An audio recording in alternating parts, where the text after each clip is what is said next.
balance, you're gonna run into a dire situation like we were. If they're recommending an average of 2 months, wouldn't that be an average of some 18% for the average district? Yeah, now again, that's right out of the Auditor General's report. I pulled that right from their report that they did for the Hackett Area School District.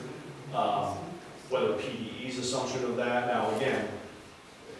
Some of that can be assigned, Right. Right. so I therefore. can this assign is it to not- something, an Okay. expense, or a committee can assign it to an You say expense. a UR fund balance. Is Yeah, that an unreserved? unreserved fund balance. Is that different So from yeah, it unassigned? contradicts what PDE puts Okay. out as a 8% guideline. Unreserved or unassigned has to be 8% or below. Mhm. Correct. And that's how that's one of the loopholes in that law, Is that you can reserve is it. you can reserve it, you can assign it, Mhm.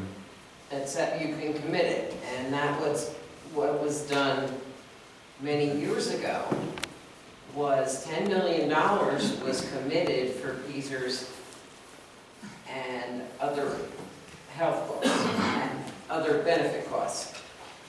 And the issue was, in the Auditor General's report, they had a motion to put it there, even though there was no dollar amount in the motion, but they didn't have a motion to remove it. To remove it from the stadium as well. So therefore, they built the stadium illegally because there was no motion, because it was committed. And I guess Which that- would have helped us if they had left it there and built the stadium on the budget, or accepted the money from the person who said they would cover all the costs, just put their name on it.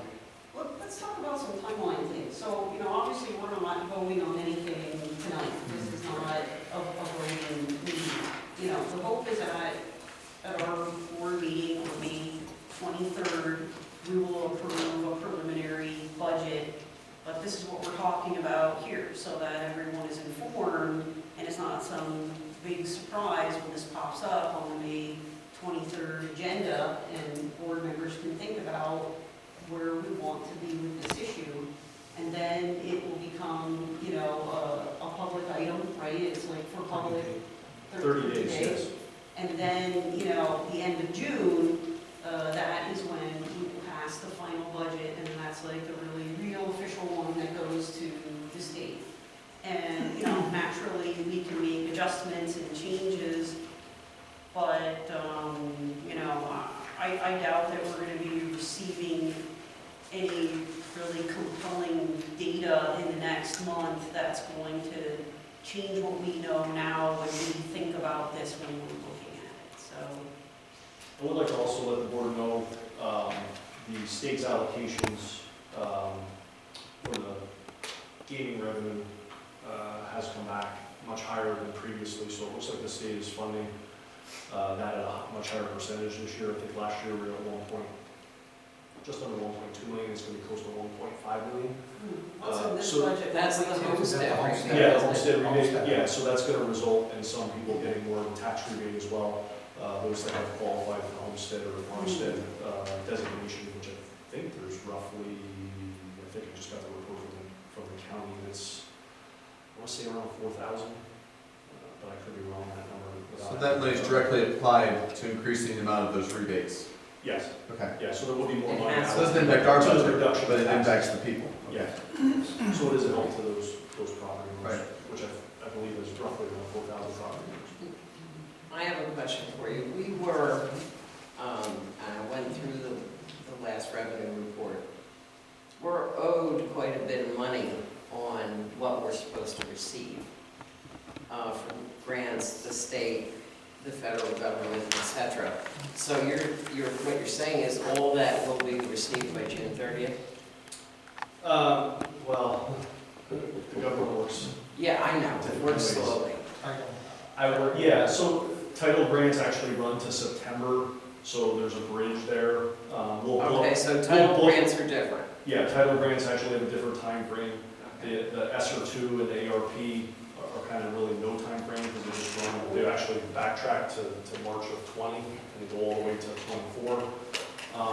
It's our interpretation that we'll be through most of the ARP, the ESSER 2 grant by the end of this year, we'll have expended the majority of those items in that grant.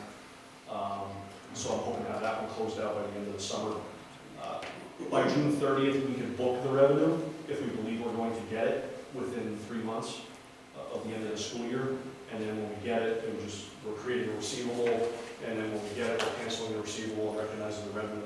But we're still owed some money on the state basic education fund. Yes, that will come. That will come in by That June comes in 30th. Yep. Yes. Okay. The state funding ends in June. Their last payment, I think, is the middle of June. Okay. Correct.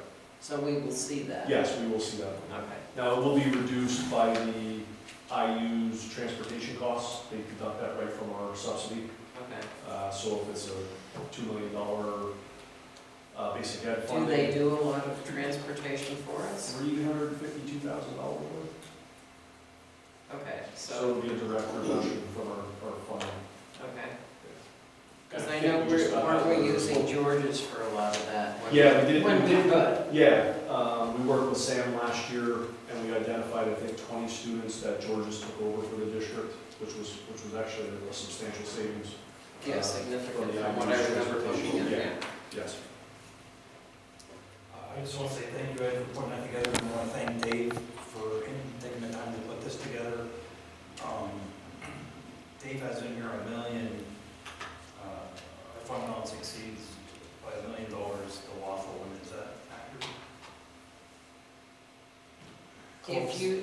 It was inside of Joy's report that she provided to me, and I pulled that data from the reports that this district provided to the public. It's not that it's illegal to No, no, I'm just saying over that- the 8%, but it's the limit by which you're allowed to raise taxes. No, I understand. We're currently at 9%. Correct. And when you have 40% of your district is poor and getting free lunch, you should find everything you can do to put money back in their pockets because they need it. Dave, that's what I'm saying, when you did your presentation and it worked out great, it's time to sit down and let everybody absorb that. You I keep agree. going into arguments. I'm and not everybody arguing. loses all the good you brought. You brought a lot of good. I'm But not it gets losing anything, lost. Wally. It gets lost. Facts are on my side, I'm not losing anything. So, on the $1 million that we're in excess of, we could take part of that to cover the deficit and not do a tax increase. Absolutely.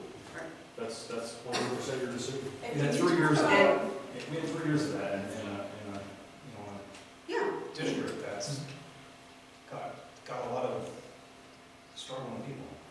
and can you talk about the letter that you received from Fort Knox that we had communicated about and kind of explain how that process works? Because it's, something that people think and talk about, and I just want to have that part of the political or the public conversation. We contract with Portnoy, and they are the agent that contacts people when they do not pay their property taxes. Yeah, so Portnoy collects all of the property tax, delinquent property taxes for the district. Every year, obviously, the tax collectors have to submit a report to the county by December, it's technically due end of December, but they have a leeway, I think, till the January 15th or January 10th, depending on how it falls. In prior years, the county would be responsible for collecting those taxes, but the district at some point moved to Portnoy for various reasons. Obviously, the efficiency of the county is probably in question because they Yes, still. I remember that. Yes. So either way, Portnoy picks up those delinquencies. They begin the collection process, and my computer battery just died. So he had outlined that process for me, but it's a lengthy process, months, How do we collection pay, process. how do we pay Portnoy? How are they compensated for their, Portnoy is compensated, they actually add the percentage onto the rate of collection. So if a district taxpayer owes us $1,000, Portnoy is adding a collection fee onto that. They take that fee and then we get our full tax owed. so the district never pays Portnoy directly? No. It's the Dave, no. I've got very important information on that, go ahead.